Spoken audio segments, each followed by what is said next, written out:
Opa, cá estamos nós no ar para falar de arte, cultura e bom entretenimento. Estamos na TV aberta, São Paulo, canais 9 da NET, 8 da Vivo e em todo o Brasil pelos canais que espero que estejam aparecendo aí embaixo. Vai aparecer se tudo der certo.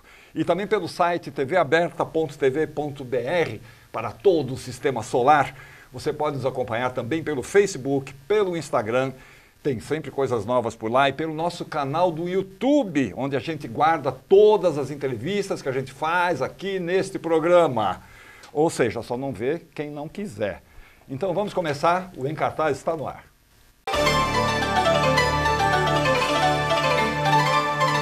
Uma pergunta difícil de responder. Quem é o homem mais inteligente da história? Ou quem foi o homem mais inteligente da história? De uma coisa eu tenho certeza, não sou eu. Não sou eu. Vamos tentar descobrir aqui com a Francis Helena Costa. É. O Costa com Z. Com Z. Costa. É de nascença, é espanhol. É espanhol. Costa. É. Papai espanhol? É a família da minha mãe. Família Toda a família da da minha mãe, é. Ai, que legal. Vem do Costa. vovô. Eu pensei que estava errado. Eu falei, achei Não, raro. é isso mesmo, é do meu vô, honrando minhas origens. É para deixar meu vô feliz. Menina, o homem mais inteligente da história. Pois um é. best-seller do Augusto Cury. Doutor Augusto Cury. Escreveu esse livro por vários anos de pesquisa que ele fez. Ele é um psicanalista, né? Ele é um psiquiatra. E neurocientista, pesquisador, e que gosta de abordar temas filosóficos, temas um pouco polêmicos, temas interessantes, e ele escreveu essa trilogia que fala sobre quem foi o homem mais inteligente da história, né? Explodiu. Esse livro é um dos maiores best-sellers do Brasil, vendido no mundo inteiro. No mundo inteiro. Foi traduzido para outras línguas. Milhões de exemplares vendidos. Muitos, assim, é absurdo o sucesso. E aí a gente adaptou para o teatro essa obra para deixar os personagens que ele coloca lá no livro de uma forma viva. Então foi um desafio colocar esse... É um livro grosso, um livro grande. Sim, um catatal, né? Colocar... Eu li o livro para poder adaptar o roteiro. E foi um desafio colocar esses personagens todos dentro de 1h15, 1h20 de espetáculo para contar toda a trajetória aí de quem foi esse homem mais inteligente da história. Agora, mas é um livro que coloca, vamos dizer, aspectos da vida de uma forma muito positiva, né? Sim. Muito construtiva, vamos dizer assim. São discussões muito interessantes, através do cientista que é na história, né, o Dr. Marco Polo, que é o personagem, que o Dr. Augusto fala que é ele mesmo, que ele se baseou nele, né? Ele mesmo fala, que é desafiado a estudar a mente de Jesus. Então ele parte numa jornada... Ela já revelou quem foi o homem mais inteligente da história, tá vendo? Gente, mas não tem Era pra falar só no final. Né? Ai, perdeu a graça. E aí ele é desafiado a estudar, mas ele parte para um lado filosófico. Ele fala, eu quero estudar Jesus do ângulo da ciência, sobre o ângulo das ciências humanas. E aí ele parte nessa jornada, porque ele é um cientista ateu, ele não acredita na coisa metafísica. E isso que a peça é muito legal. Porque começa uma discussão entre a ciência e a religião, só que de um jeito muito respeitoso. O Dr. Augusto Cury propõe isso de uma maneira linda. De um jeito para agregar, não para um apontar para o outro. Como que a gente une essas duas coisas? E aí ele vai nessa jornada junto com outros profissionais intelectuais super inteligentes para descobrir quem é que foi Jesus, porém sob o ângulo das ciências humanas. Sob o ângulo da ciência. Não esse personagem Jesus que todo mundo conhece, que fez milagre, que morreu na cruz, promessa da eternidade, ressuscitou. A figura humana, Exato. Quem era esse cara? Quem era esse cara? E a gente percebe como ele é próximo da gente, sabe? E atitudes que ele teve, que o Marco Polo vai estudando ao longo da peça. O que será que a gente pode pegar dessas atitudes e aplicar na nossa vida? Hoje em dia, né? A gente na nossa coloca ele como um grande cotidiana. Exato. A gente põe ele como um grande filósofo, sabe? Como tantos outros bacanas que os ensinamentos são usados até os dias de hoje. Quebra aquele distanciamento, né? Aquele cara pregado na cruz, tal, não sei Perfeito. o que, não. Né? É isso mesmo, humaniza esse homem Jesus. E os personagens que ali históricos que conviveram com ele, Maria, Paulo, enfim, todos como as pessoas geriam as emoções, porque o doutor Augusto Cury fala muito sobre isso, gestão da emoção. Gestão da emoção. Como é que essas pessoas geriam as suas emoções lá atrás, lá 2 mil anos atrás? Sendo que não tinha as ferramentas que a gente tem hoje. Sim, os conhecimentos que você tem hoje. E as pessoas conseguiam, né? É isso que o Marco Polo vai descobrindo ao longo do espetáculo. Você fez a adaptação. Fiz a adaptação junto com o Dr. Augusto. Vocês fizeram a quatro mãos ali. Isso. Eu digo que ele entrou com a parte, vamos dizer assim, de conteúdo, e eu entrei com a parte dramatúrgica. Do tipo, vamos colocar isso aqui, porque Como é que resolve essa cena? Com essa cena fica melhor. Daqui, vamos unir com isso aqui, vamos deixar isso aqui para o final, né? É pegar o livro e realmente colocar a parte dramatúrgica, assim. E ele entrou com a parte de conteúdo. Construir dramaturgicamente aquela história. Exato. Agora, de qualquer forma, é um baita desafio, né? Fazer essa tradução. Nossa. Que é vamos dizer, uma transcriação, vamos dizer assim. Né? Não, é uma honra, assim, absurda. É um privilégio poder pegar esse livro e falar o que eu vou colocar no palco. Quais são as partes que eu escolho colocar? Porque as pessoas que vão assistir o espetáculo... Isso é o mais difícil da coisa, né? Quer dizer, o que fica de fora, o que não cabe. É difícil, né? Dá que uma a gente dor. Né? Tudo. E as pessoas que vão assistir o espetáculo, muitas delas leram o livro. Claro, então, a gente tem que ser fiel. E o público está falando que está sendo fiel como eles imaginaram. Isso que está sendo muito bom. Ai, que bárbaro, viu? A gente tem umas fotos, nós estamos falando do homem mais inteligente da história, que vocês estão em cartaz lá no Teatro Fernando Torres, no Tatuapé. Belíssimo teatro. Aquele teatro é lindo demais, grande, gente. Gostoso. A gente tem umas fotos aí pra gente ver. Cadê? Esse é o Daniel Marco Polo. Satti, Dr. Marco Polo. Dr. Marco Polo, Daniel Satti, que esteve cientista aqui conosco ateu. há pouco tempo. Ele veio aqui, meu amigo. Meu colega de cena, meu par romântico na peça. É teu par romântico na peça?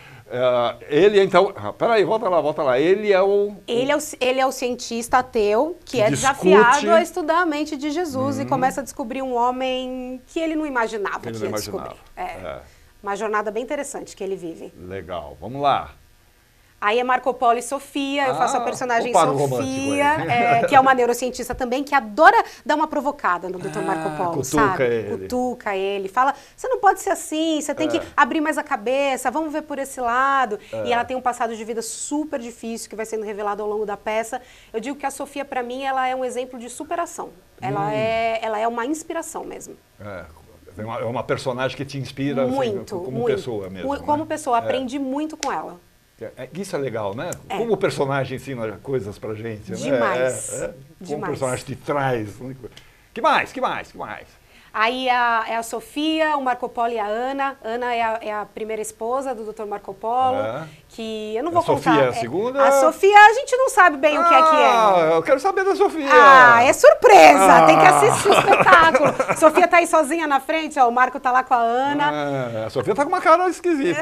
O que será que acontece? A gente não sabe muito bem. A Sofia é uma mulher incrível. A Ana também. Esses 3 personagens vão se transformando ao longo do espetáculo. Esse é o cenário mesmo da peça? Esse é o cenário mesmo da peça. A maior parte da peça se passa em Jerusalém. Se passa em Jerusalém. Numa mesa de discussão lá em Jerusalém. Lá em Jerusalém. Isso. Caramba, tô ficando intrigado com esse negócio. Vamos lá. Aí a gente tem... isso é um flashback. É um flashback, é um sonho eles têm, dos estudos que eles estão tendo. Esse é o Dr. Lucas, que é um médico da época que escreveu as memórias de Jesus. Então Marco Polo começa... Lucas, doutor... Exatamente, discípulo dos apóstolos de Jesus, ele era um médico. E tem é por isso... livro, como é que chama aquela autora que chama... Entre médicos de homens e de alma. Olha, é isso mesmo, o Dr. Lucas, é ele mesmo. Nossa, precisa ler esse livro. É isso mesmo. Então, é o Lucas que escreveu as memórias de Jesus, e como ele é um médico, o Dr. Marco Polo decide estudar a vida de Jesus através das biografias escritas por Lucas. Porque... a gente acreditar, né, que por ele ser um médico, então ele era mais criterioso na época. E aí ele está contando para Paulo as memórias dele. Paulo de Tarso. Paulo de Tarso. Mais fotos! Aí a mesa de discussão, aí tem 2 ateus, 2 teólogos e a Sofia, que é a mediadora. Quebra um pau, coisa toda. Quebra um pouco. Mas de um jeito muito legal. É uma discussão, quer dizer, quebra um pau no sentido... Cada um expõe a sua opinião, a sua vivência. Um debate. Mas acrescenta, sabe? É um debate que acrescenta. Nesse momento que a gente está num mundo tão polarizado, eu sou de um lado, sou do outro. Aí as pessoas realmente conversam, os personagens, eles tentam ver qual é o seu lado, qual é o meu, o que a gente pode agregar para chegar realmente num denominador comum. Não. É um acréscimo. É uma discussão filosófica. Exato.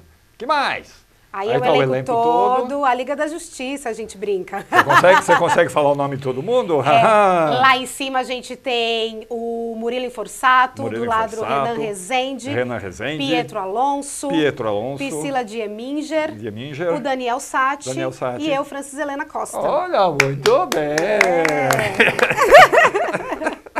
E quem dirigiu o espetáculo? Quem dirigiu o Ivan Parente. O Ivan Parente. Exato, o Ivan. Trouxe pra gente, assim, uma sensibilidade dos personagens de um jeito muito incrível, muito incrível. Essa mistura da época bíblica com a época atual, esses flashbacks que vão permeando todo o imaginário desses cientistas, desses teólogos. O Ivan trouxe isso com muita sensibilidade pra gente. Agora, tem uma outra vertente da peça também, que é a questão da discussão da violência... Sim, da violência contra a mulher. Contra a mulher. Exato. A Sofia, que é a minha personagem, tem um passado muito difícil. Você estava falando isso. E a gente aborda muito isso, principalmente a questão das denúncias. Porque ela sofreu alguma coisa no passado dela? No passado dela, perdeu um filho devido à violência do ex-marido, ela estava grávida. Então, e assim, a gente aborda a importância que tem as denúncias. Porque se não existe uma denúncia, não tem crime para a sociedade. Exatamente. E a coisa só começa... Não existe. Não existe. A gente só sabe o que a gente... era uma situação muito comum até pouco tempo atrás. Exatamente. Né? As coisas aconteciam, falavam, não sei por que agora tem tanta... Não, sempre teve. Sempre teve. Não tinha conhecimento Agora disso. É falado. Agora é falado. Então, é a importância disso, porque assim, a Sofia consegue superar essa morte do filho, ela consegue recomeçar uma vida nova, ela é uma neurocientista extremamente inteligente e mesmo assim passou por uma violência doméstica. Então, qualquer mulher está sujeita a isso. Exatamente. Isso não é uma questão de classe social, nem de idade, nem de nada. É uma coisa... E é exatamente isso que a gente quer mostrar, que as mulheres são passíveis de passar por isso, mas elas também são passíveis de terem a justiça feita e de poderem recomeçar uma vida nova. E a importância das denúncias. Quer dizer, isso permeia a peça também. Permeia. Dizer, até porque ela começa a ver com os próprios ensinamentos, todos filosóficos que vão acontecendo, como ela pode aplicar na vida dela. E ela realmente aplica, sabe? É uma pessoa inteligente a esse ponto. Porque é muito legal a gente ter... os ensinamentos estarem aqui no campo das ideias, né? Mas agora a gente colocar em prática, aí é que diz quem a gente é, né? E ela faz isso muito bem. Na hora do vamos ver, né? Agora, você está numa correria sábados e domingos, né? Sábados e domingos. À tarde eu faço um espetáculo infantil, que lá é Lucas Pape. O Sonho de uma Noite de Verão, dirigido pelo Lucas Pape. Eu faço a Rainha Titânia. E aí saio correndo e à noite vou fazer o Homem Mais Inteligente da História, que faço a Sofia. Todo sábado e todo domingo. Todo sábado e todo domingo. Que bom! Uma delícia! Tudo de bom! Fim de semana desde o teatro. Gente, ela estava falando aqui, confidenciando aqui, que ela está ficando rica com o teatro. Olha, quem dera fosse assim, nossa, tamo rico. Mas assim, o público tá gostando muito e tem ido bastante gente, tem sido um sucesso. Né? A gente viajou ano passado bastante com esse espetáculo e todos os lugares que a gente ia foi sucesso. E a estreia aqui em São Paulo também, mais de 500 pessoas. Puxa vida, que bárbaro. Teatro Fernando Torres, na rua Padre Estevão Pernê, 588, no Tatuapé. É um belíssimo teatro, novo, inaugurado há pouco tempo, né? 685 lugares. Caramba, que maravilha. Tudo cheio. Tudo lotado. Ai, que maravilha. Vocês ficam lá até 30 de abril. Exato, aos sábados às 8 da noite e domingos às 19. Quer dizer, é uma peça que vocês vão levar durante muito tempo. Sim, a gente quer viajar esse ano de novo. Várias capitais e outras cidades também que a gente ainda não fez, a gente quer muito viajar. Tem que mostrar mesmo um trabalho desse para o Brasil inteiro. A gente adora, a gente é uma família, o elenco, a equipe, a gente é uma família, a gente se ama muito e a gente ama fazer o espetáculo. Isso é importante, né? O camarim é fundamental, né? E reflete em cena, que as pessoas falam, nossa, vocês vivem mesmo a coisa, né? Parece que vocês têm uma conexão, uma sinergia. Eu falo, pior que a gente tem mesmo. Melhor que a gente tem mesmo. Não, e é fundamental isso para a vida do espetáculo, né? Para a vida do espetáculo. Você viajar, né, com aquelas pessoas... Né? Se você não se dá bem com elas, é um inferno. Exato. E olha, um ano aí que a gente está junto, nunca teve uma briga, você acredita? Vamos matar em tempo muito ainda. Bom. Mas a gente sabe como gerir as nossas emoções. Doutor Augusto Cury ensina pra gente. Ele foi ver o espetáculo? Foi ver o espetáculo, foi. Ele adora. Ele falou que é exatamente como ele... Viu? Não, ele costuma ver, sim. Ele é super presente. Ele é uma figura muito particular. O doutor Augusto é muito especial. E aí, vocês precisam pegar outros livros, tem um monte de livros. A produtora, né, a Aplausos Produções, o Luciano Cardoso, ele produz outros 2 espetáculos também que são livros do Dr. Augusto Cury, que é o Nunca Desista dos Seus Sonhos e o Vendedor de Sonhos. O Vendedor de Sonhos. Que também aborda... Que também teve no Gazeta há pouco tempo atrás. Isso. Também aborda a gestão da emoção, enfim, é muito interessante também. Olha, tem assunto aí, hein? Tem assunto aí a beça, né? Tem. Você vai fazer adaptação de muitas coisas. Tomara! Os outros não fui eu que fiz, mas quem sabe outros virão, Quem sabe outros virão, né? Pois é. Então, maravilha. Teatro Fernando Torres, O Homem Mais Inteligente da História, adaptação do Augusto Cury, roteiro do Augusto Cury, da Francis Helena Costa, direção do Ivan Valente. Teatro Fernando Torres, Rua Padre Estevão Pernet 588, no Tatuapé, até dia 30/4, sábados às 8, horário bom, né? Não é muito tarde. Domingo às 7, no horário legal também. Até dia 30. Dá para comprar pelo Simpla, né? Dá para reservar os ingressos pelo Simpla. Lá no nosso Instagram tem o link, é só entrar que é facinho de comprar. Como é que é o Instagram? O Homem Mais Inteligente. O Homem Mais Inteligente. Ai, Costa! Costa, foi uma delícia. Muito obrigado, Costa. Quero voltar em breve. Volta mesmo, menina. Semana que vem tem vaga ainda. Adorei. Deixa eu ver o que é que temos aqui agora. Gente, raramente a gente vê um filme belga nas nossas telas. E a Bélgica tem uma produção cinematográfica muito original. Vamos mostrar o trailer de um filme que se chama Close. Close, é perto em português. É a história de dois garotos que vivem numa pequena cidade que são muito amigos, muito próximos. Tão próximos, tão perto um do outro, close, né? Que começam a sofrer um certo bullying e por conta disso há uma tentativa de separação. Os garotos que interpretam esses dois amigos são sensacionais. E o filme é bem bacana, está nos streamings. Close, vamos ver o trailer?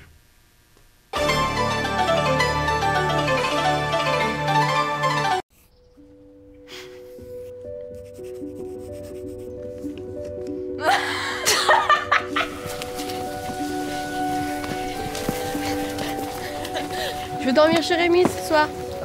Tu reviens chez nous un jour? Peut-être.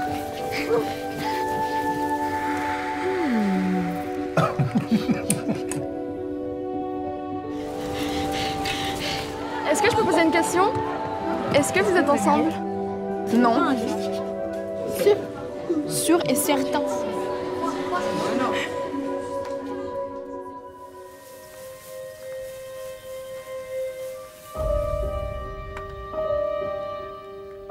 Tu vas chez Rémi ce soir? Non.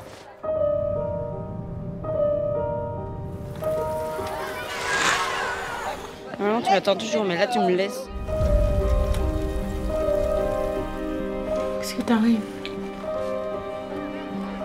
Il s'est passé quelque chose.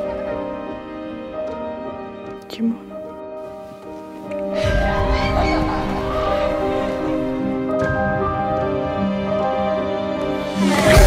Rémi.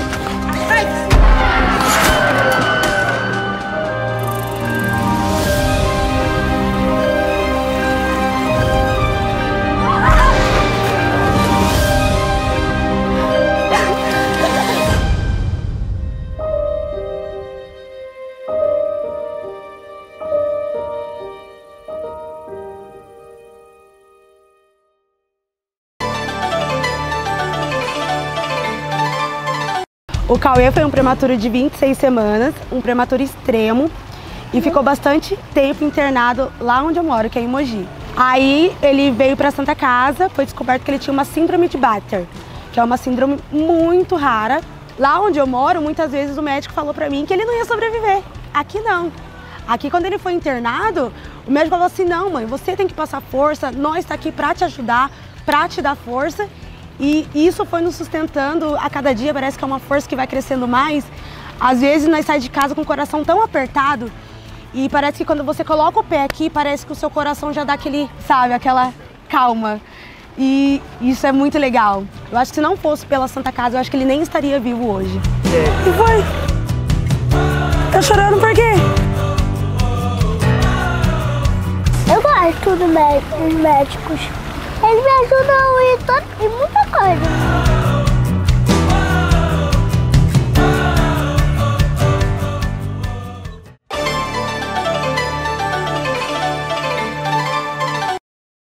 Olha quem está aqui com a gente, o Gabriel Cândido. Fala, Gabriel. Fala, Tiro. Beleza? Prazer te receber aqui. Prazer é meu. Você é de São Caetano do Sul? Sou de São Caetano do Sul. Você eu e minha família toda da ABC. Toda da ABC? Isso. É. São Caetano tem lá os teatros, como é que é? O Santos Dumont, Tem o Santos Dumont, Paulo Machado de Carvalho e a Fundação das Artes, que é a e referência a Fundação das Artes. Nossa, de formação uma em artes em São Caetano. Você começou a se envolver com artes lá em São Caetano? Lá em São Caetano, pelo um programa chamado Viva Arte Viva, que era da Fundação das Artes e também da Prefeitura de São Caetano. Era um programa que envolve escolas, enfim, que você chama pessoas de todas as idades para fazer um curso de iniciação artística, um programa muito legal. Eu acho que hoje não existe mais, mas era um programa que fazia muito sentido para a cidade. Foi a primeira vez que eu fiz alguma oficina relacionada a teatro, já tinha outros colegas de escola que tinham feito, minha irmã já tinha feito, depois que eu entrei, minha mãe foi fazer. Até sua mãe foi fazer? Minha mãe foi fazer essa oficina, era super divertido, assim, era bem para iniciantes de teatro mesmo, e foi ali que ativou essa chama do teatro, e aí os professores que eu tive, né, que era o George, meu primeiro professor de teatro, e também o Flávio, me incentivaram a vir para São Paulo e ir atrás de outras referências, né, já que eles perceberam que eu estava gostando muito. Então eu comecei a vir para São Paulo e também buscar outras oficinas, outras formações por aqui. E aí, mas aí você estava na área mais de atuação, você já estava escrevendo, como é que era a coisa? Então, nesse início eu ficava mais na atuação. Mas eu já trabalhei no teatro em diversas áreas. Eu já trabalhei com luz, já trabalhei como contra-regra, como ator. E aí, nos últimos anos, tenho me dedicado mais à dramaturgia e também à direção. Mas é legal você ter essas experiências, né, com luz, certeza, né, que te dá um olhar completo, né, sobre com certeza, é fundamental. O espetáculo teatral. A gente que estuda, a gente que trabalha com teatro, precisa se envolver com o máximo que a gente puder, né? Eu ainda quero aprender mais coisas sobre figurino, sobre cenário, a gente precisa ficar ligado no som também, que é muito importante. Né? Tudo isso são complementos, mais do que complementos, são parte integrantes mesmo do espetáculo. Né? Não, com certeza. E eu me formei na SP Escola de Teatro, né, no curso de formação de atores. E a SP ela tem todas essas áreas que são separadas, mas que em algum momento se juntam para fazer os trabalhos de semestre, né? Então, ali também foi um momento que eu ficava pirateando, digamos assim, conhecimentos, assim, com os outros colegas. Não só o fazer, como o ver também, né? Ouvir fundamental, né? Eu acho que o que eu mais fazia era escutar o que o pessoal das outras áreas estavam fazendo. As outras montagens, né? Como é que a pessoa resolve determinadas situações. Exatamente. E aí, eu sempre tive gosto pela escrita, né? Então, com o teatro acabou sendo um facilitador para essas inventividades. Assim. Mas você já escrevia antes da dramaturgia? Você já tinha essa coisa? Escrevia de forma livre, né? Não escrevia nada muito com alguma pretensão, mas esse desejo pela história, né? De ler muito e de poder escrever coisas, né? Contos, poesias. Eu sempre tive porque a escrita parece que é uma coisa que nasce com o escritor, né? É difícil alguém falar, a partir de agora eu vou começar a escrever. Não, é uma coisa que já vem acompanhando e até que ela se impõe, vamos dizer assim, né? Eu acho que sim. Também, para mim, tem muito a ver com a imaginação de criança também, assim, né? Por estar sempre muito ligado a desenhos animados, animes, né? Essa coisa toda, essa coisa muito lúdica, né? E aí, na adolescência, eu começo a ler mais, ter mais gosto pela leitura e vou me aventurando na escrita, né? Então, quando eu começo a estudar teatro, eu percebo, nossa, então, acho que aqui tem uma forma de entender para onde que a minha escrita pode ir. Mais agora em termos dramatúrgicos. Né, então, aí você escolheu, você poderia ter escolhido a poesia, você poderia ter escolhido o romance, a crônica, você escolheu a dramaturgia. Sim, exatamente. Justamente por causa desse envolvimento com o teatro. Sim, exatamente, por causa da minha formação, né? Minha primeira formação de ator, mas também os meus outros trabalhos que eu já fiz como técnico de luz, como contra-regra, como eu falei antes. E esse aqui é o primeiro? Fala das Profundezas? Fala das Profundezas é a minha primeira dramaturgia e foi publicada em 2018 pela editora Javali, lá de Minas Gerais, Belo Horizonte. Publicada em Minas Gerais? É uma editora de Minas Gerais que tem o foco em publicação de teatro mesmo, assim, né? Tanto dramaturgia, mas também textos teóricos, né, digamos assim, sobre o fazer teatral. Certo. E aí essa publicação aconteceu no ano de 2018, era uma peça que eu comecei a escrever, já tinha um tempo, muitos rabiscos, assim, quando eu estava saindo da formação da SP Escola de Teatro, e fiquei um bom tempo escrevendo muitos materiais, muitas coisas, para ali, entre 2017 e 2018, organizar esses materiais e se transformar nessa dramaturgia. E é o meu primeiro texto, né? É o meu primeiro texto. E que foi montado. Que foi montado no ano passado. Então, essa peça, ela tem uma história muito interessante porque ela atravessou esse período de pandemia. E ela atravessa também outras situações que pra gente que faz teatro são muito comuns de buscar recursos para fazer com que a peça aconteça, né? Então, ela foi publicada em 2018, a gente fez 10 leituras encenadas desse texto entre 2018 e 2019, e aí era para ter estreado em 2020 no Sesc Belenzinho, tava tudo certo para estrear, era abril, comecinho de abril. Começou o negócio. Comecinho de abril e veio essa hecatombe, essa tragédia mundial que nós vivemos. E aí a gente foi fazendo outras coisas com esses materiais, né? Aí a gente, durante a pandemia, resolvemos fazer uma experimentação radiofônica desse texto. Então ela tem uma versão de radioteatro. E aí só no ano passado, depois que a gente teve viabilizou mesmo. No próprio Sesc Belenzinho a gente manteve essas conversas e estreou em junho, entre junho e julho de 2022, a gente conseguiu fazer finalmente a nossa estreia de Fala das Profundezas. Agora, você sempre aborda mulheres e homens negros. Sim, nessas duas dramaturgias. Nessas duas, pelo menos. Isso, nessas duas dramaturgias. Que na verdade vai ser uma trilogia. É uma trilogia. Essa aqui é a primeira. Essa é a primeira. A segunda que você está lançando agora. A segunda está lançando que se chama agora. Nossa Conquista. Nossa Conquista. Editado aqui. Com recurso do PROAC, né? Isso, as duas. As duas? As duas. As duas com o PROAC de dramaturgia. Que é dentro dessa categoria do edital, né?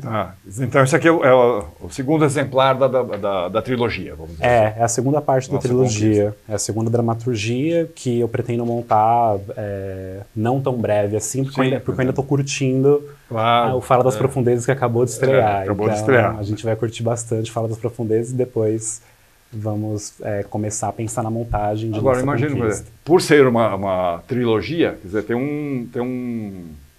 uma constante aí que atravessa essas três peças. Sim. Como é que é a coisa? Uma temática, tem um... Sim, tem... Trilogia, primeiro dizer que eu gosto muito de ficção, né? E sempre gostei muito de ficção científica. Então, essas coisas de trilogia que a gente vê nessas grandes produções... Star Wars! Desde criança, eu sempre gostei muito disso, assim, né? E também sempre gostei de pensar em sagas, né? Justamente por conta dos animes, né? Dragon Ball Z, Cavaleiro dos Zodíacos, eu sou muito formado por isso. Então, quando eu comecei a escrever, eu sempre pensei, nossa, eu quero poder escrever uma trilogia, acho super legal, assim, nem sabia sobre o que era, mas comecei a pensar sobre isso. E aí, esse projeto, que tem um nome maior, que chama Escombros. Escombros? Que a trilogia tem esse nome?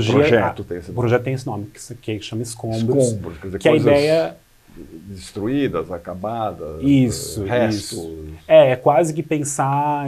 eu comecei a pensar, quando eu dei esse nome de Escombros, em situações pós-apocalípticas, para pensar nessa história. E depois eu fui preenchendo de outros sentidos, conforme eu também fui lendo outras coisas, sendo atravessado por outros estudos, né? Mas, basicamente, são textos que falam sobre as questões raciais e intersecções com o capitalismo e também o colonialismo, pensando o Brasil, mas também expandindo também para a diáspora negra, tanto no Brasil quanto nas Américas, assim. Então, esses textos abordam essas questões de uma forma ficcional mesmo, assim, né? Então, são histórias, né? Eu tenho uma preocupação muito grande em contar histórias, né? Em inventar personagens mesmo. Porque você abre aqui dizendo, imagine que todas as personagens desta peça de teatro são pessoas negras de diferentes tons de pele. Isso. Quer dizer, a pessoa que não viu a peça porque ainda não foi montada, né, você já dá essa dica, falou, olha, nós estamos falando de pessoas negras, homens e mulheres. Sim, negros. Exatamente. E isso é um dispositivo que eu comecei a pensar desde Fala das Profundezas por alguns motivos, né? Por motivos estéticos, por motivos políticos, por motivos poéticos também. E também pensando numa determinação que é colocar o leitor... Situar, né? Situar o leitor, né? Colocar o leitor para jogo também, de olha, eu estou te convocando, te convidando a imaginar aqui que esses personagens são pessoas negras. Aí você coloca aqui logo de cara, você é um bicho da fronteira. Que fronteira é essa? Que fronteira é essa? Essa dramaturgia, nessa história, né, de nossa conquista, eu falo um pouco sobre fronteiras, tanto fronteiras materiais, geográficas, pensando sobretudo nessa situação de refúgio e de migração. Então, por exemplo, quando a gente pensa em fronteira, acho que o nosso exemplo maior que nós temos aqui nas Américas é a fronteira entre México e Estados Unidos. Uhum. Mas quando a gente pensa no mundo, a gente pode falar, por exemplo, sobre as fronteiras dos países do continente africano para tentar entrar no continente europeu. Que, enfim, né, nesse período de 2010 a 2015, 2017, mais ou menos, foi uma coisa muito forte. Teve uma explosão, né, essa questão do refúgio, que impactou o mundo inteiro, assim, né, obviamente que na Europa, né, Oriente Médio, África foi maior, mas é uma situação que diz respeito a todos nós, né? Nos casos aqui, por exemplo, na Venezuela com o Brasil, né? Exatamente. Aquela fronteira também, né? Exatamente, né? E o Brasil recebe muitas pessoas, né, refugiadas, assim, do continente africano. Os haitianos, né? Os haitianos que são aqui das Américas. Então, essa peça toca nessa situação, né, também, a partir de uma ficção própria. E, de alguma forma, também dá vazão para a gente falar de outras fronteiras, né? Fronteiras em termos de identidade mesmo, né? Porque na medida em que nós temos essas dispersões, né? Essas diásporas, as nossas identidades elas também se borram, né? Na medida em que elas entram em contato com outras culturas. Ainda mais os filhos desses sujeitos diaspóricos, assim, né? Então, essa peça... O filho do haitiano, o filho que nasce aqui, que nasce aqui, o que ele é, né? Quem que sou eu, né? Então, tem uma discussão... Como já houve no passado, por exemplo, o filho do escravo, né? Que muitas vezes era filho do escravo com o senhor da fazenda. Exatamente. Ele era o quê? Essa é a situação no Brasil, na verdade, né? Era escravo, né?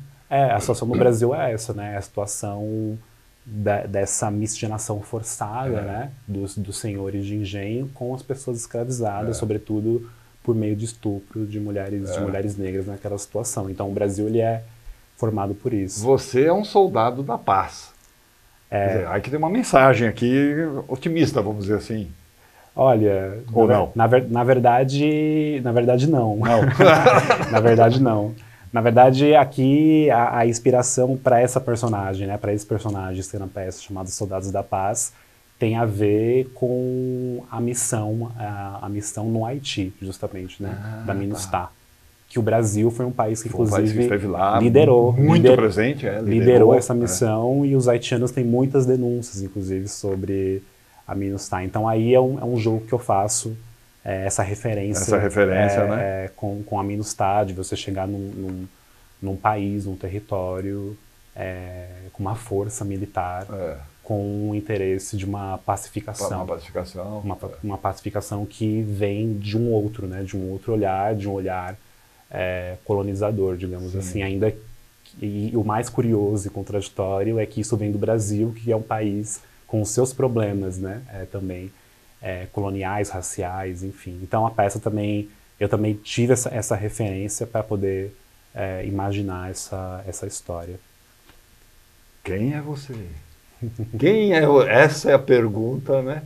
Essa pergunta é fundamental. Quem é você? Pois é.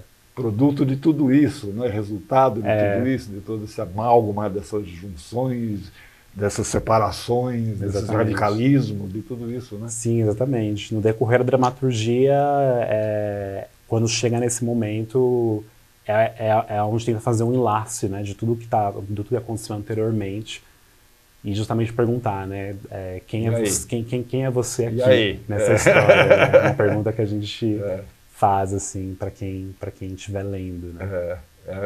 Que nem que você perguntar para você de que lado da história você está, né? De que lado você está. Exatamente, uma pergunta muito filosófica, muito difícil, né? Muito difícil. Quando pergunta pra gente quem é você fica... Nossa Senhora! Meu Deus, quem sou eu? Você lembra não sei se você lembra disso, do Antônio Abujamra no programa Provocações, que ele falou, o que é a vida? O que é a vida? Cara, qual é a resposta a isso? E é maravilhoso porque as pessoas respondiam e ele perguntava de novo, o que é a vida? O que é a vida? Porque nunca era satisfatória a resposta. Porque não existe uma resposta satisfatória. Mas aqui você dá uma olhada, porque este não será o fim da história. Aí é o pós-fácil do Cristian Moura, que é um amigo muito querido, historiador e também pesquisador de teatro. O Christian participou comigo do processo de escrita dessa peça, sendo um provocador desse processo, né? Então, em dado momento, ele leu a dramaturgia, a gente fez uma leitura dramática de abertura de processo, né? Então, quando eu estava terminando de escrever a peça, eu juntei alguns parceiros, né, do Núcleo Negro de Pesquisa e Criação, que é o coletivo que eu faço parte, e a gente fez uma leitura dramática desse texto e chamou algumas pessoas para trocar ideias sobre isso e eu ter esse último impacto, essa recepção do público que é muito importante. Porque a gente fica, né, dentro da nossa sala, escrevendo, né, muito fechado, então ter essa troca, né, então o Christian foi uma das pessoas que leu o texto, e falou um monte de coisa interessante para mim, e quando eu estava chegando perto da edição com a editora, pedi para ele escrever. Você ainda fez Pedi para ele escrever um pós-fácil, para ele fazer uma reflexão livre também, a partir do que ele entendia. Ele abre aqui citando o Gilberto Gil: não creio que o tempo venha a comprovar, nem negar que a história possa se acabar. Sim. Uma música do Gil. Né? Sim, e foi muito legal ele ter colocado essa música, porque essa música foi uma referência também para mim, do meu processo de criação, porque o Gil está falando de um momento em que se entendia que era o fim da história, né? Depois do fim da Guerra Fria, com a ascensão do capitalismo no mundo, o capitalismo seria o fim da história, não teria mais para onde ir a humanidade, etc. Né?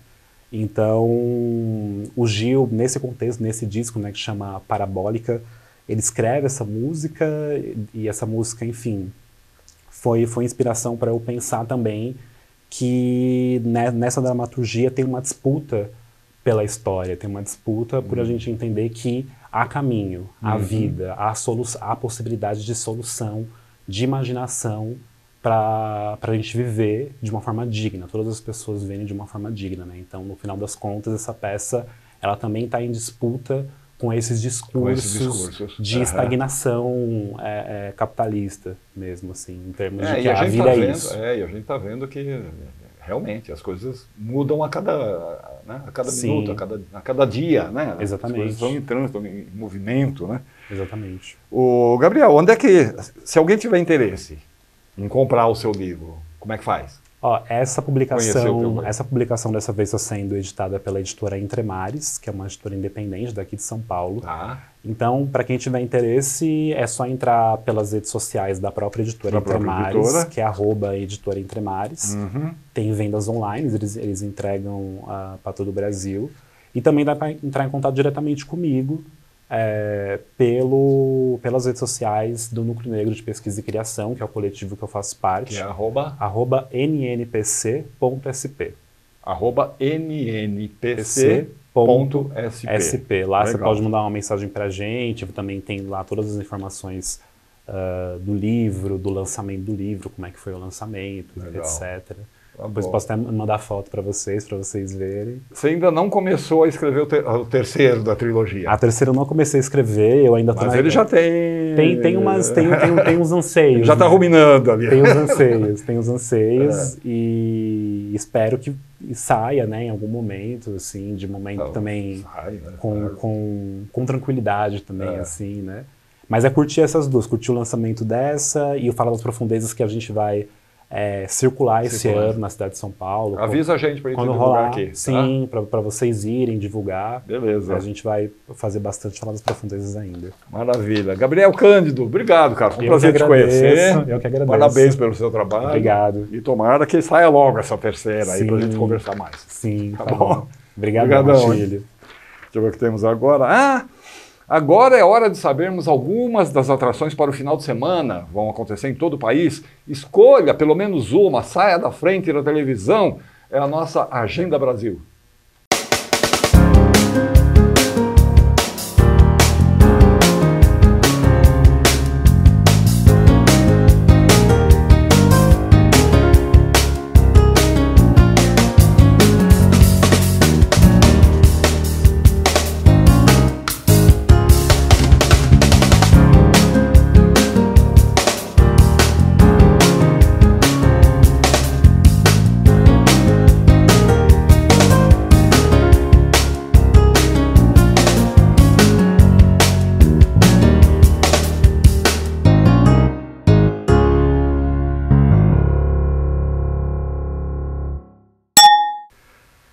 espetáculo em São Paulo que já está em cartaz há 7 anos, vai fazer 8 anos daqui a pouco, em maio, né? Em maio. Né? Meu mês do aniversário.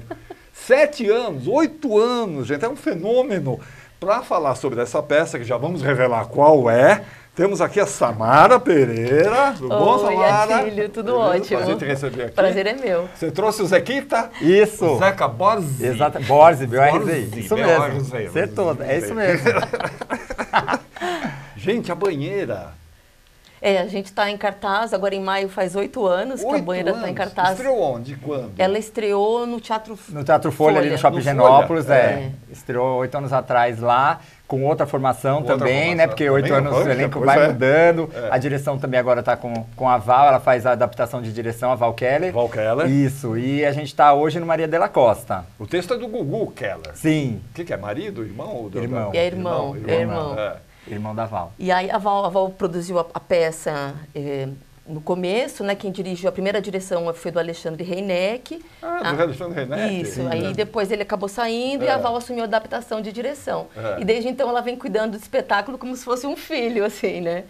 Ela é super exigente, super gente boa. Quer dizer, você já deve ter passado por vários teatros, então, ao longo desses 8 anos. Passou pelo Folha, pelo UOL, pelo Fernando Torres, e já está, acho que desde 2018, no Maria de la Costa. Desde 2018, no mesmo teatro. No mesmo teatro. É nossa casa agora lá, né? Nossa casa, né? Camarim já é... Vocês compraram aquilo lá, é isso? O camarim está ocupado, né? O camarim está ocupado. O camarim tá ocupado. Assim.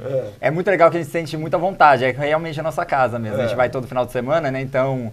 A gente já chega, estão nossas coisinhas já lá, a gente se sente super em casa. A gente tem cafeteira no camarim, exclusiva. Às vezes leva um bolo, né? A Samara às vezes leva bolo. Tem que manter o povo alimentado, né? É boa de bolo? Sou muito boa. Olha, vou chamar ela mais vezes. Na próxima eu trago. Só me fala o seu preferido. Quer dizer, a banheira é um comedião, né? Exato. É uma comédia de situação, né? E os personagens, os personagens eles não sabem a história de todos. Então, assim, vai acontecendo situações não sabe inusitadas. A história do outro. Isso, e vai se interconectando. O público sabe de tudo. Né? E quem não sabe são os personagens. Então, situações que... Isso é engraçado, porque o espectador está na plateia, mas ele não está sabendo que o outro não sei o quê. É exatamente isso.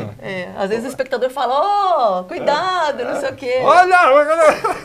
Depende da plateia, né? Sim, a plateia é a nossa cúmplice, né? Cúmplice principalmente da Melissa, né? Da minha personagem.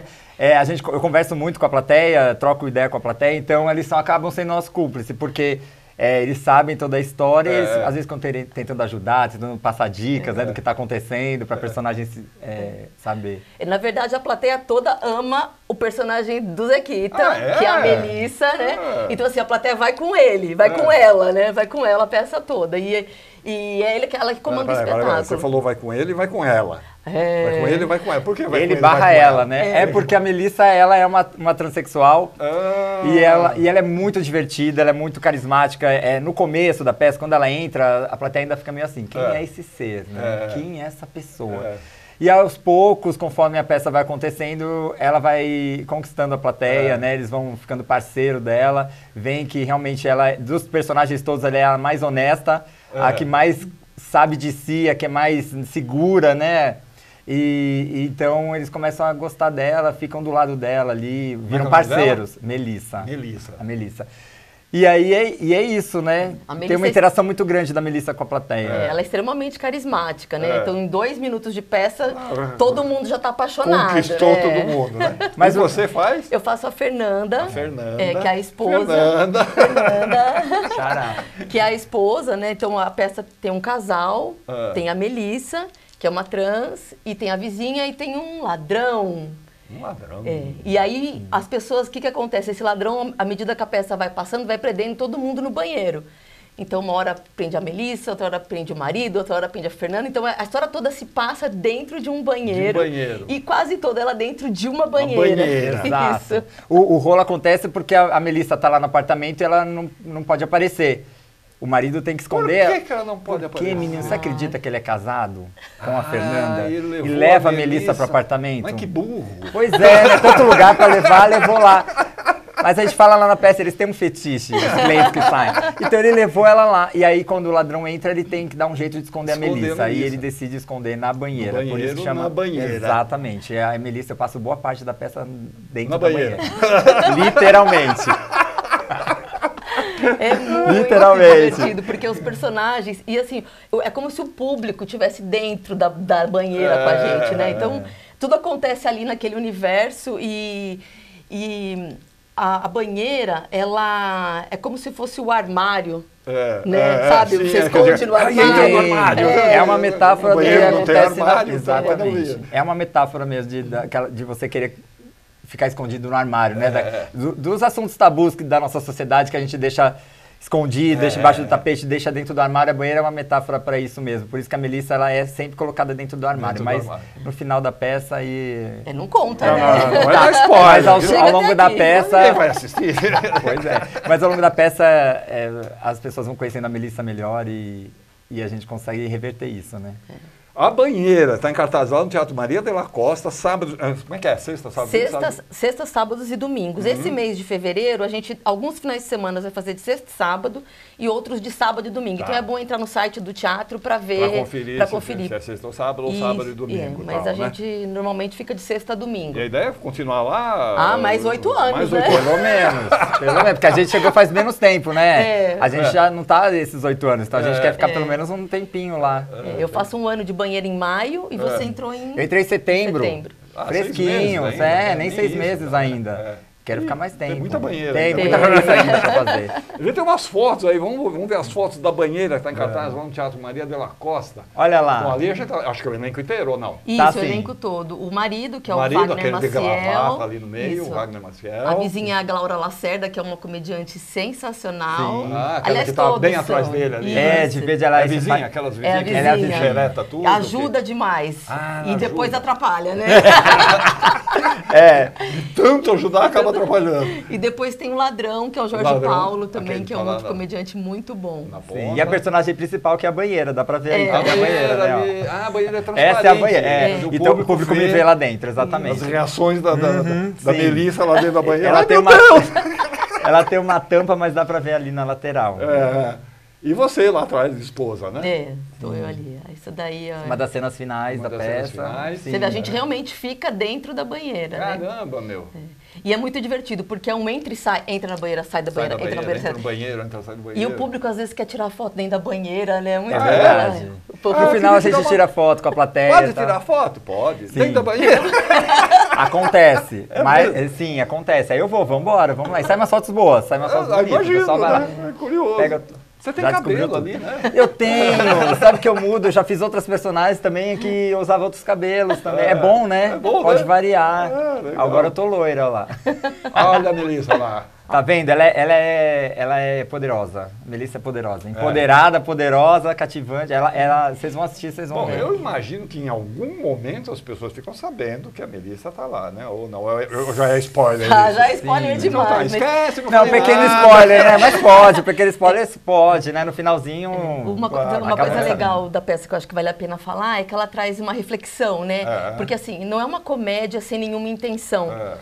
Tem uma comédia que por trás, muitas vezes a gente sabe disso porque o público acaba conversando com a gente depois. Nossa, que legal, faz a gente pensar sobre os preconceitos, né? Sobre a questão da transfobia. Então traz essa reflexão de uma forma muito leve, não está julgando ninguém, sabe? Não tem um julgamento. Não é uma tese, não é não é. Então assim, acho que as pessoas se enxergam fazendo e falando muitas coisas que falam. Que elas enxergam na peça. Não, e é engraçado, porque... o espetáculo, as pessoas que assistem o espetáculo têm olhares que às vezes você nem imagina, né? Exato. As pessoas às vezes vêm trazer alguma coisa e falam, olha, realmente, né? Os comentários que a gente recebe, assim, tem gente que não gostei porque toca assuntos delicados, mas tem pessoas que falam, nossa, muito obrigado, me abraçou essa peça. sabe? Então, assim, traz essa reflexão, que eu acho que o teatro é isso, né? Então, é uma comédia que você ri, pensa, vai pra casa. Teve um amigo nosso que falou, nossa, eu fiquei final de semana inteiro pensando, conversei com amigos sobre a peça. Porque traz essa reflexão de uma forma muito tranquila, sem julgamento. Eu acho isso muito bonito do espetáculo. Verdade. Tem os bordões da Melissa também, que o pessoal repete. Do tipo, bem gostosa. Esse é um que ela fala assim, porque ela é bem gostosa. Então, esse bem gostoso o pessoal leva pra vida também. E eu ia só falar que também a banheira, acho que um dos motivos de estar 8 anos em cartaz é exatamente a necessidade de falar desse assunto, né? Sim. Ele fala, nossa, por que tanto tempo em cartaz? Porque esse assunto ainda é necessário a gente estar falando e abordando. Exatamente. E o Gugu escreveu esse texto há mais de 14 anos, né? Então, assim, é um texto que já tem um tempo, mas tem um tema tão atual, né? Então, é muito legal. O Gugu tem vários livros publicados, né? E a banheira, quando a Val colocou, nunca tinha sido encenada. A primeira encenação foi com a Val, que é a produtora. E nunca mais saiu de cartaz, porque o público vai. O público vai, né? Vai e gosta. É identificação. E é engraçado porque esse tipo de comédia, onde um não sabe o que o outro está falando, gera um suspense na plateia também, né? A pessoa dá uma aflição, né? Fala, ai, meu Deus, não sabe que a outra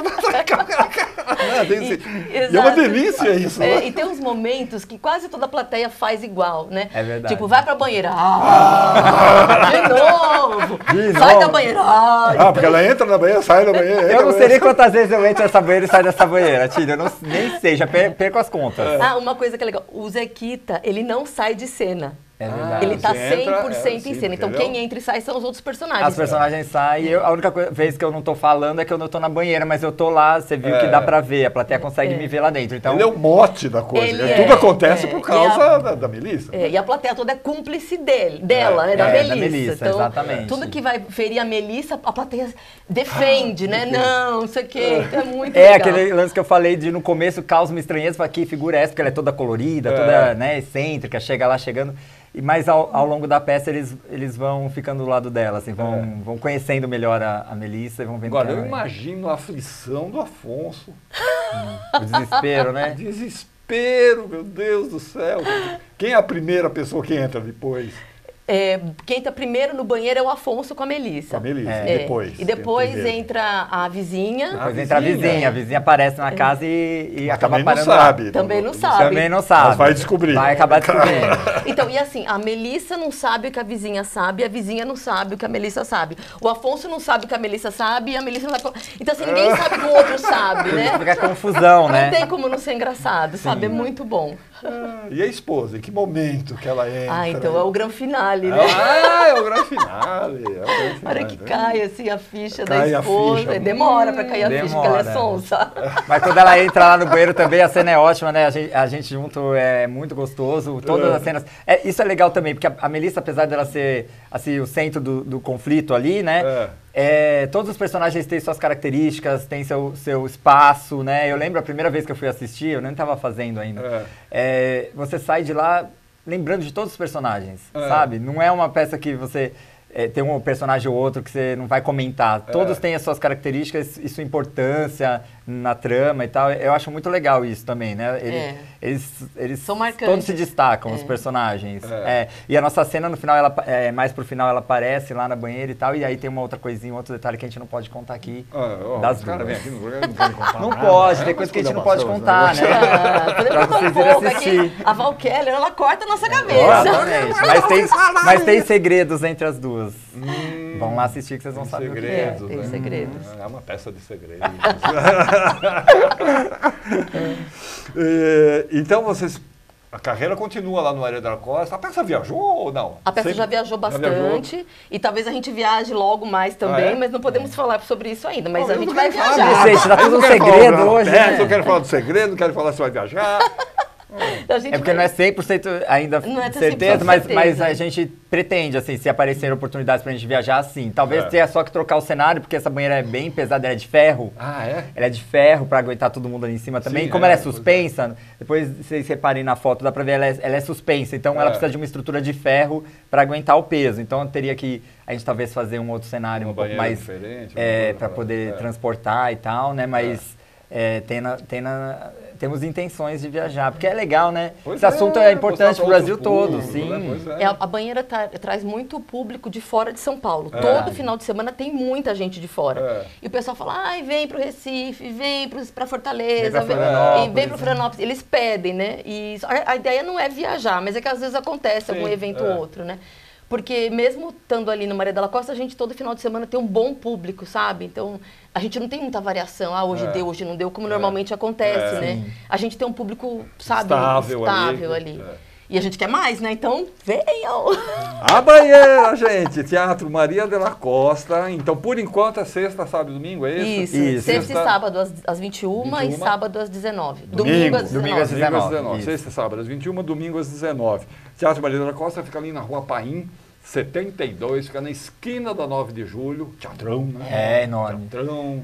Pode vir que tem lugar. Tem lugar. Tem uma lanchonete ali. Tem uma lanchonete. O estacionamento é próximo também. Ao lado, né? Do lado, sim. Dois, tem um na frente e um do lado. Um na frente e outro do lado. E também dá pra parar na rua muitas vezes ali. Tem espaço, E é fácil de chegar. Perto do Shopping Frei Caneca também, pra quem conhece mais o lado ali do Jardim, porque parece distante dali, mas não. Depois do Shopping Frei Caneca entra à direita, segunda direita já é a Paim. A Paim começa na Frei Caneca, exatamente. Aí faz aquela curvinha. Exato. E aí já tem o teatro. Já no teatro.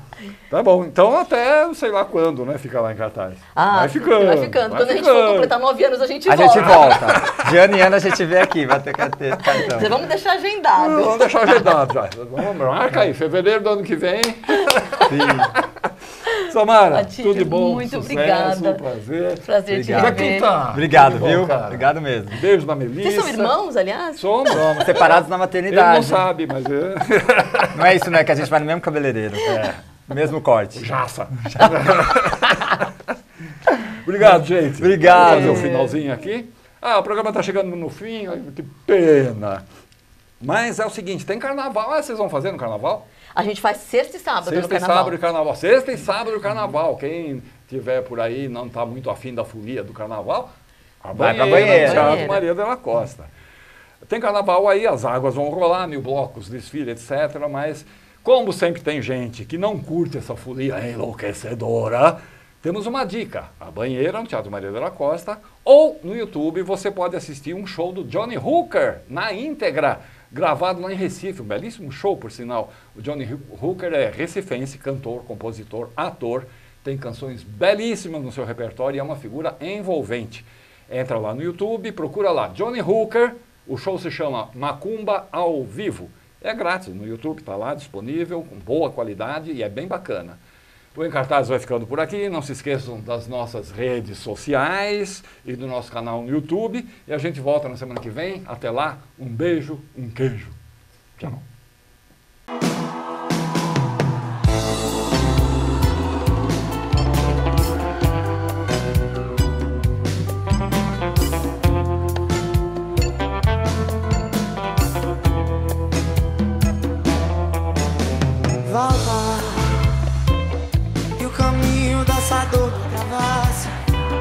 Que a vida não mais me interessa, que você vai ver um outro rapaz de volta, que eu perdoo teus caminhos, teus vícios, que eu volto até o início, carregando mais uma vez de volta do bar, volta, que sem você eu já não posso viver.